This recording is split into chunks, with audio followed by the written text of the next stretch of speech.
વિરોધમાં રૂપાલા સામે ક્ષત્રાણીઓમાં રોષ યથાવત રહ્યું છે। કોઈ પણ સંજોગોમાં તેઓ સમાધાન માટે તૈયાર નથી, ત્યારે હવે આ વિરોધ ઉગ્ર રૂપ ધારણ કરી ચૂક્યો છે। તેવામાં હવે કરણી સેનાના પદ્મિનીબા વાળાએ જયરાજસિંહ દ્વારા યોજાયેલ સંમેલનનો વિરોધ નોંધાવ્યો છે। તેમણે જયરાજસિંહ પર પ્રહાર કરતા કહ્યું હતું કે ગઈકાલની મીટિંગ સામાજિક નહીં પરંતુ રાજકીય મીટિંગ હતી। રૂપાલા ગમે તેટલી વાર માફી માંગે પરંતુ માફ કરવામાં નહીં આવે। જયરાજસિંહ સમાધાનનું નક્કી કરવાવાળા કોણ છે, આ સવાલ પણ તેમણે પૂછ્યો હતો। જયરાજસિંહ સમાજના બાપ હોવાનો પ્રયત્ન ન કરે। તમે સિંહ કહેવાને લાયક નથી। કોઈ પણ નામ પાછળ સિંહ લગાવે નહીં।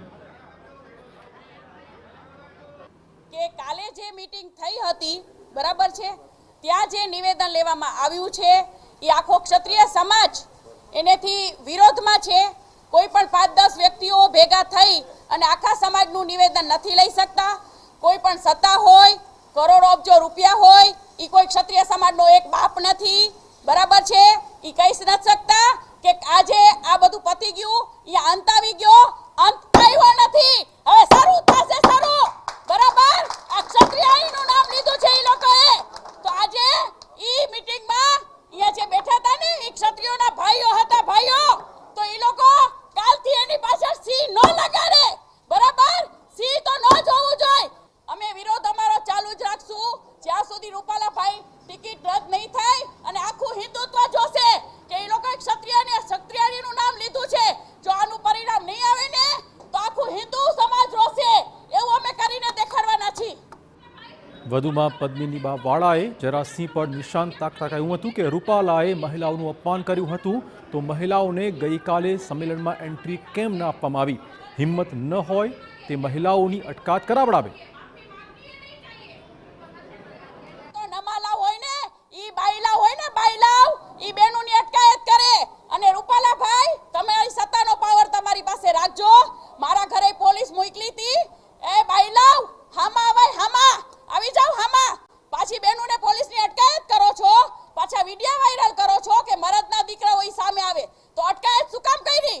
એમ જ હતું કે પદ્મિનીબા વાળાની એન્ટ્રી નહીં, તો શું કામ? તો પાછળથી વિડિયો વાયરલ ન થવા જોઈએ, બરાબર। મને ત્યાં સુધી પહોંચવા જ ન દીધી, કેમ અમને બેનોને બોલવાનો હક નથી? તો રૂપાલા સામે ક્ષત્રિય આગેવાનોએ ઉગ્ર આંદોલનની ચીમકી ઉચ્ચારી છે। કરણી સેનાના હિતુભા જાડેજાએ કહ્યું છે કે પરસોત્તમ રૂપાલા વિરુદ્ધ પૂતળા દહન, પોસ્ટર વોર શરૂ કરાશે અને ક્ષત્રિય સમાજનું મહાસંમેલન બોલાવવામાં આવશે। એટલું જ નહીં, રૂપાલા તેની સભામાં માર ખાવાની તૈયારી રાખે। રૂપાલાની સુરક્ષા વધારવી હોય તેટલી વધારી દે। ક્ષત્રિય સમાજ પર પોલીસ દમન કરે તો તૈયારીઓ તેની પણ કરી લેવાઈ છે। અને રૂપાલા સાહેબે ભલે 2 વખત માફી માંગી, પણ માફી અમારા તરફથી, આખા સમાજ તરફથી મંજૂર નથી, બરોબર। અને આગામી સમયમાં જે પણ રણનીતિ નીતિ હશે તમામ રૂપાલા વિરુદ્ધ હશે। અમે કોઈ પક્ષ વિરોધી નથી, ભાજપ વિરોધી નથી, પણ ભાજપ સરકારને ખ્યાલ હોય છે કે રાજકોટની સીટ એને ગુમાવી હોય તો એ તૈયારી હવે રાખે, બરોબર। નરેન્દ્ર મોદી અહીંથી ચૂંટાણા છે, તમામ મોટા મોટા નેતાઓ અહીંથી ચૂંટાણા છે।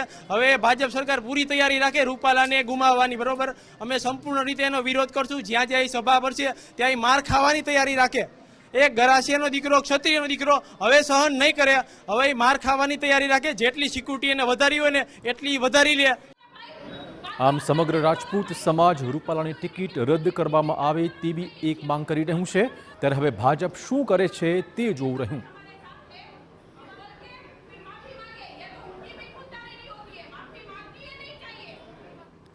વાત અન્ય મુદ્દાઓની